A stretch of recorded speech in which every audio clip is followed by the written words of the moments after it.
Армысыңдар ма? Қалжыңдауларың қалай? Балалар, бүгін мен сендерге ертегі айтып беруге келдім. Сендер балалар ертегіні жақсы көресіңдер ме тыңдағанды? Иә, балалар, ертегіні тыңдағанда барлық бала жақсы көреді екен. Мен сендердің ертегілеріңді тыңдағанда жақсы көретіндеріңді біліп, бүгін мен сендерге ертегі айтып беруге келдім. Балалар, мен сендерге шалқан ертегісін айтып бергім келді. Шалқан деген балалар, ол өсімдік екен. Оны бір күні ата мен апа өмір сүріпті. Ата мен апа бақшасына шалқан егеді екен. Ата шалқанды күнде барып суарып қояды екен, шөбін жұлып қояды екен, түбін босатып, оған күніге күтім жасайды екен. Күндердің бір күнінде шалқан балалар үлкен болып өсіп кетеді екен. Ата барып шалқанды барып жуап үйге алып келіп, әжеге алып келіп, тамақ жасайын деп берейін десе балалар, шалқанды жыламай қояды екен. Шалқанды ар тартады екен, бер тартады екен, ар тартады екен, бер тартады екен. Балалар, шалқан еш шұғылбайды екен. Содан кейін ата не істеймін деп көмекке апаны шақырады екен. Апа, келші маған, көмектесіп жіберші. Мынау менің еккен шалқаным үлкен болып өсіп қалыпты. Сен маған көмектес дейді.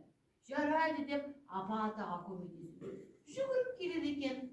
Ата шалқанды ұстайды екен. Атаны апа ұстайды екен. Шалқанды ар тартады екен, бер тартады екен, ар тартады екен, бер тартады екен. Шалқан еш жұлмай қояды екен.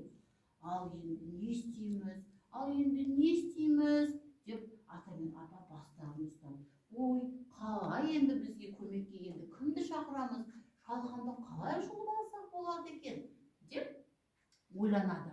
Сол кезде апа айтады атаға, біз үйдегі қызды шақырайық та, Айсұлу қызымызды шақырайық, келіп ол да бізге көмектессін дейді екен. Апасы, Айсұлу, кел бізге көмекке, шалқанды бірге жұлайық дейді. Айсұлу әжеге, әрине әже, мен көмектесуге дайынмын деп жүгіріп келеді екен. Одан кейін шалқан екен, атасынан апасы ұстайды екен. Апасынан жаңағы біздің Айсұлу қыз ұстайды екен. Шалқанды ар тартады екен, бер тартады екен. Шалқан еш жұлынбай қояды екен. Одан кейін бәрі шалқанға қарайды. Не деген бұл жұлынбайтын шалқан? Енді біз көмекке кімді шақырамыз деп ар ойланады, бер ойланады, ар ойланып, бер ойланып, Айсұлу айтады, менің күшігім бар, Ақтөс деген. Мен күшігімді шақырайын. Ақтөс, келе ғой, бізге көмектесе ғой. Біз мына шалқанды жұламай жатырмыз дейді. Иті күшігі жүгіріп келеді екен. Жүгіріп келіп, әрине, мен көмектесемін дейді екен. Шалқаннан ата ұстайды екен. Атадан апа ұстайды екен. Ападан қыз ұстайды екен. Қызды күшігі ұстайды. Шалқанды ар тартады, бер тартады, ар тартады, бер тартады балалар. Шалқан еш жұлынбайды екен. Одан кейін күшік айтады екен, ондай болса, менің де досым бар. Мен өз досымды көмекке шақырайын. Менің мысығым бар досым. Мысығым Мурканы шақырайын. Мурка, кел, бізге көмектесіп жібер.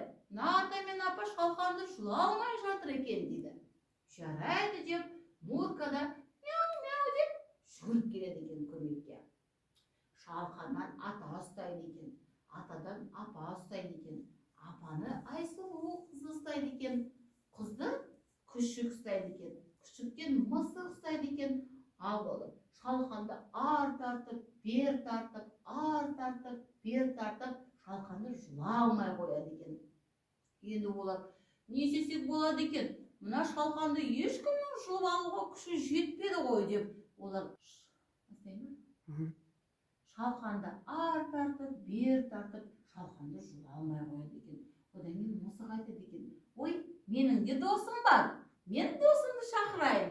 Қанеки, тышқан, менің досым тышқанды көмекке шақырайық дейді екен да.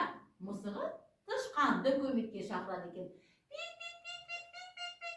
Тышқан көмекке жүгіріп келеді екен. Қандай көмек керек болып жатыр деп. Мінекей, мына шалқанды біз жұла алмай жатырмыз. Шалқаннан атасы ұстайды екен, атасынан апасы ұстайды екен, апасынан қызы ұстайды екен, қыздан күшігі ұстайды екен, күшігінен мысығы ұстайды екен, мысығынан кейін оны тышқан балалар ұстап, Шалқанды ар тартып, бер тартып, ар тартып, бер тартып, тышқан көмекке келген кезде балалар Шалқанды жұлып алады екен. Одан кейін оны үйлеріне апарып, ата мен апа дәмді тамақ жасап жейді екен балалар. Көрдіңдер ма?